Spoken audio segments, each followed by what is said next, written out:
વલ્લભભાઈએ પ્રથમનું 57 વચનામૃત વાંચ્યું, એના પર સ્વામીએ વાત કરી. મોક્ષનું અસાધારણ કારણ, સાધારણ અને અસાધારણ એને કહેવાય. એકની અંદર બધા સાધન આવી જાય. જે કરો એકમાં આવી જાય એનું નામ કહેવાય અસાધારણ કારણ. જો ભગવાનના સ્વરૂપનું જ્ઞાન અને ભગવાનનું મહાત્મ્ય.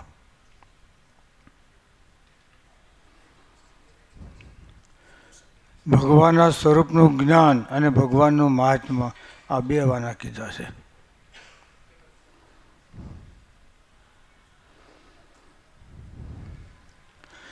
સ્વામી કે ભગવાનનું જ્ઞાન તો બધાને છે, પણ ભગવાનનું સ્વરૂપ એટલે કોણ કહેવાય? તમે કહો જી. જીતુભાઈ, તમારું સ્વરૂપ કોણ કહેવાય? તમારો દીકરો. સમજાય છે ને બધાને? તમારો સંતાન છે એ તમારું સ્વરૂપ કહેવાય. કેની દ્રષ્ટિ? જોગી બાપાની. આ એની કંપનીનો માલ છે, સમજ્યા? ક્રેડિટ વાળો, સિક્કો મારેલો. જે વસ્તુનો સિક્કો મારેલો હોય ને એમાં જોવું ન પડે. પસંદ બસ ટેસ્ટ માર્ક.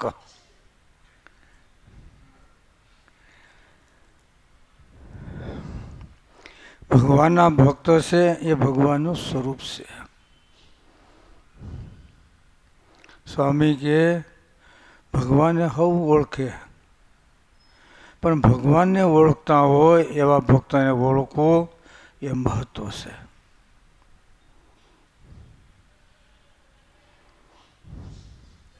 બરાબર ને? આપણે બધા ભગવાનને માનીએ છીએ, પણ ભગવાનનું આપણે કેટલે માનીએ છીએ? બોલો જવાબ આપો. બધે માનો ભગવાનને, તો ભગવાનની આજ્ઞા આપણે કેટલી પાળીએ છીએ? બોલો જવાબ આપો.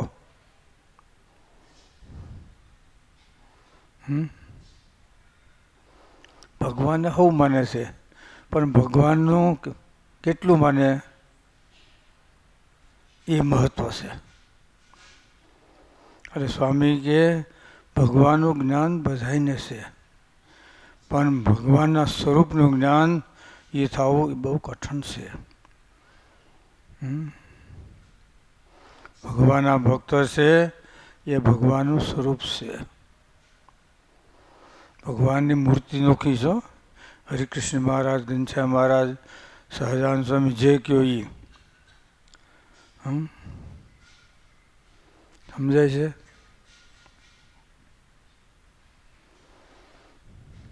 કારણ કે વચનામૃત છે. સદગુરુ મુક્તાનંદ સ્વામીનો પ્રશ્ન છે, મોક્ષનું અસાધારણ કારણ. મહારાજ કે ભગવાનના સ્વરૂપનું જ્ઞાન અને ભગવાનનું મહાત્મ્ય. પ્રશ્ન કેનો છે ખબર છે ને? મુક્તાનંદ સ્વામીનો. વંથલી કેરી છે ને, વંથલી નામે કેરી વેચાતી. કોઈ ભાવ ન પૂછતા હું હતું અંદર. હવે 20 વર્ષથી હવે ડાઉન થઈ ગયું. સમજ્યા ને? વંથલીની કેરી એટલે કોઈ ભાવ ન પૂછે શું છે એ. એટલી બધી ને હતો એમાં. સમજાય છે ને? બોલો.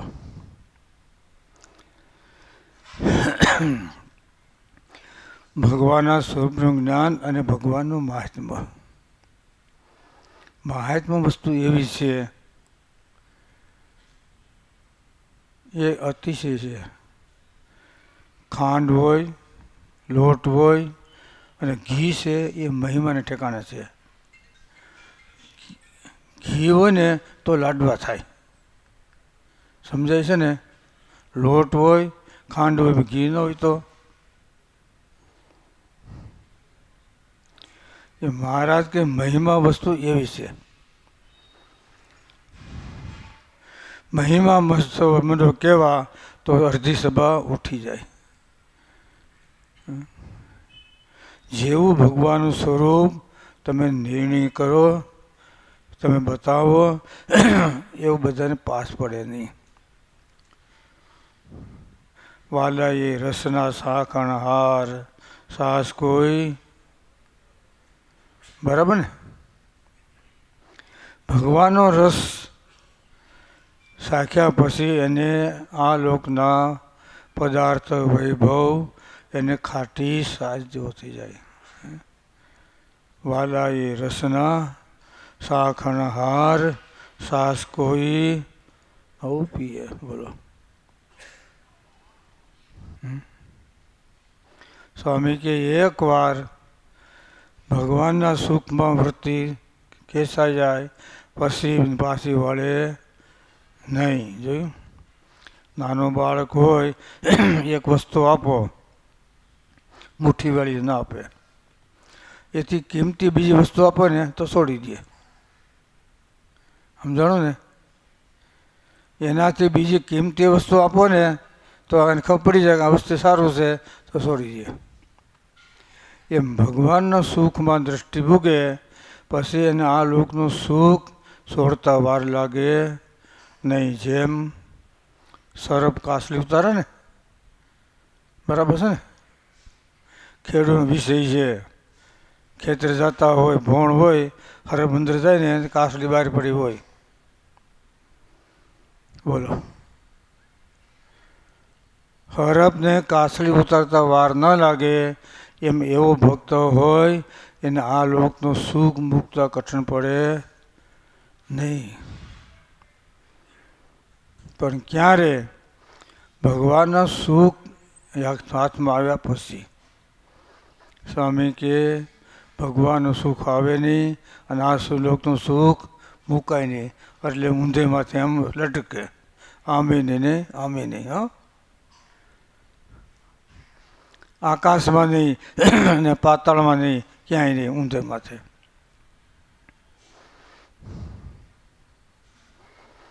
ખબર પડી ને? ભગવાન નોખા છે, એનું સ્વરૂપ એ પણ નોખું છે. જોયું?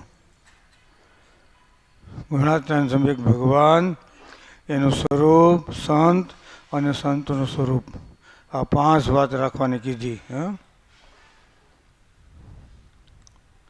ભગવાન એનું સ્વરૂપ, એની આજ્ઞા પાળે એ. બીજું સંત, અને સંતની આજ્ઞા પાળે એ સંતનું સ્વરૂપ. સમજે ને? આપણે ભગવાનની આજ્ઞા પાળીએ તો આપણે ભક્ત કહેવાય, તો આપણે સત્સંગી કહેવાય, તો અમે સાધુ કહેવાય. શિક્ષાપત્રી આમ જાતી ને આપણે બાયપાસ જતા હોય તો મેળ ખાઈએ ને? હા, શિક્ષાપત્રી આમ જતી હોય ને આપણે બાયપાસ, ખબર ને?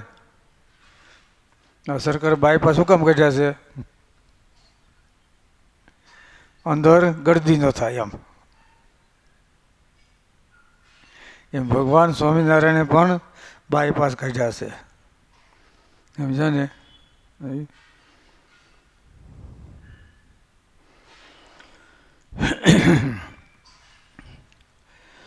એટલે ભગવાનના સ્વરૂપનું જ્ઞાન એવું છે, એમાં એકવાર શ્વાસ છૂટકી જાય ને પછી વાંધો ના આવે, પછી જીવ મૂકે નહીં. સમજ્યા ને? એટલે બહુ વિચાર કરવાનો. સમજ્યા ને? ભગવાનનું સુખ એ સુખ છે, એની આગળ બધું છે એ દુઃખરૂપ છે. ખરું ક્યાં સુધી? આંખ ખુલી છે ત્યાં સુધી. બસ આંખ વિસાણા પછી કાંઈ નથી. સમજાય છે ને? આંખ ખુલી છે ને ત્યાં સુધી બધું મારું મારું કરીને ધન મેળવ્યું, તેમાં તારું નથી તલભાર, અંતકાળે સગું નહીં. બોલો બોલો તો ખરા. એમાં ડૂબ્યા છે કેમ કેવું કા? હા, એમાં બેઠા છે કેમ કેવું કે કા? કેજી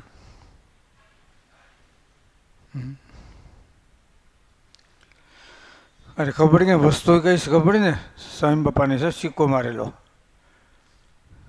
સમજા ને? અસલ માલ છે, નકલી નહીં. એક શબ્દ યાદ રહી જાય તો એ કામ થઈ જાય, ઝાઝું નહીં હો. કારણ કે ટ્યુબ હોય એમાં પંચર કેટલુંક હોય, જરીક હોય. ફટાક્યો હોય ને તો ઓલી મોટો હોય, ખબર ને ફટાક્યામાં પંચર જરીક હોય. એ પંચર હંધાય, ફટાક્યો ન હંધાય. સમજણ પડે છે? એમ થોડીક આજ્ઞા હોય એમાં વાંધો ના આવે, પણ મોટી આજ્ઞા લોપાય ને ત્યારે સ્વામી કે જીવમાં દુઃખ થાય. સમજ્યા ને? ત્યારે જીવમાં દુઃખ થાય. જો પશ્ચાતાપ થાય. જો સત્સંગી સ્મૃતિ ન કરાવે તો કુસંગી ભૂલાવે. એ તો ભૂલાવા બેઠા છે. શેની કથા વાસાને ખબર પડી ને? સાક્ષાત સવિતા.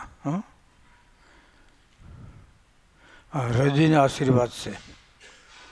માગવા ન પડે કે આપણે કીધું અને સ્વામી આશીર્વાદ દીધા એમ નથી.